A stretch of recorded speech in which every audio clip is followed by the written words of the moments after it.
ছাদ বাগানে কিছু কচু শাক হয়েছে। ভাবছি এই কচু শাকগুলোকে তুলে নিয়ে যে কিছু একটা নতুন ধরনের আইটেম রেসিপি বানানো যায়। তো চলুন এই শাকগুলোকে প্রথমে তুলে নিই।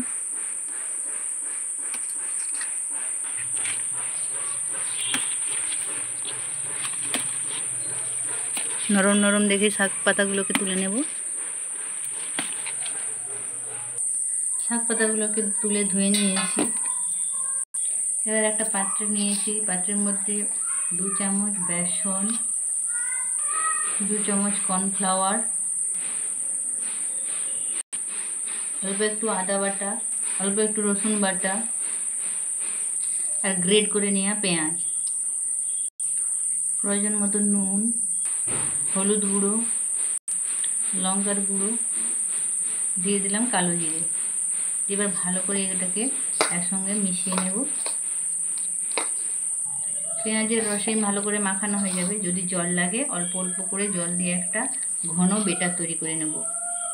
খুব পাতলা করা যাবে না।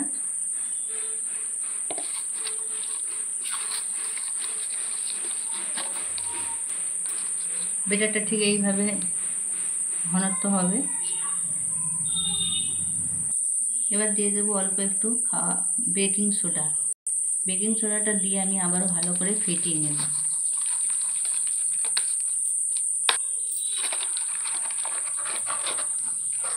ফেটানো হয়ে গেছে। এবার একটা থালার মধ্যে একটা কচু পাতা নিয়েছি, এর উপরে মাখিয়ে নেব। এবার পুরো কচু পাতাটা আমি মাখিয়ে নিয়েছি। আবার একটা কচু পাতা নেব উল্টো দিকে। এভাবে আবারও এই কচু পাতাটার উপরে মাখিয়ে নেব। মাখিয়ে নিয়েছি। আবারও একটা পাতা নিয়েছি,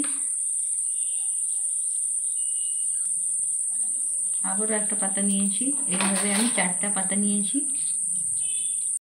এভাবে 4টা পাতা নিয়েছিলাম। ভালো করে মাখিয়ে নেওয়ার পর এভাবে রোল রোল করে কচু পাতাগুলোকে মুড়ে নিতে হবে।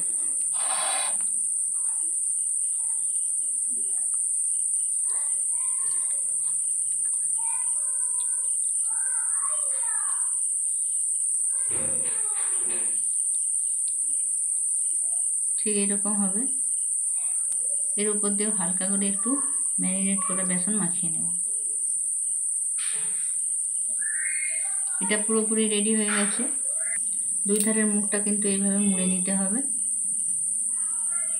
এবার এটা একেবারে রেডি হয়ে গেছে। এবার আমি একটা পাত্রে জল নিয়ে নিয়েছি। এরকম একটি ফুটো ফুটো করে জামবাটি নিয়েছি। তবে জামবাটিতে জল উঠানো যাবে না, জলটাকে একটু কমিয়ে নেব। এবার আমি পাত্রটাকে বসিয়ে দিয়েছি, আর জল উঠছে না। এবার এইটাকে আমি বসিয়ে দেব, দিয়ে একটা ঢাকা দিয়ে দেব। 10 থেকে 15 মিনিট এইভাবে ভাপিয়ে নেব। 10 মিনিট এইভাবে ভাপিয়ে নেব। হয়ে গেছে। এবার এটাকে নামিয়ে নেব।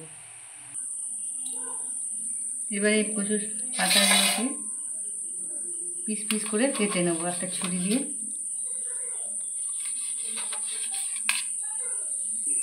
একটা ছুরি দিয়ে এইভাবে পিস পিস করে নিয়েছি।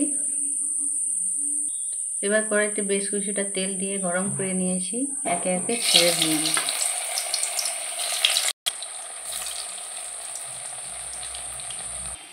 লাল লাল করে ভেজে নিয়েছি। এবার এগুলোকে নামিয়ে নেব। এবার দেখুন কত সুন্দর হয়েছে। খালি মুখে সস দিয়ে তো দারুণ লাগবে, আর গরম ভাতেও কিন্তু জমে যাবে। একবার আপনারাও বানিয়ে খেয়ে দেখুন। ভালো লাগলে অবশ্যই লাইক শেয়ার করবেন, বন্ধুদের সঙ্গে শেয়ার করে দেবেন। কেমন হয়েছে কমেন্টে কিন্তু জানাবেন। আর যারা ইউটিউব থেকে দেখছেন তারা চ্যানেলটাকে সাবস্ক্রাইব করে দেবেন। ভালো থাকবেন, সুস্থ থাকবেন। আজকের মতন টাটা।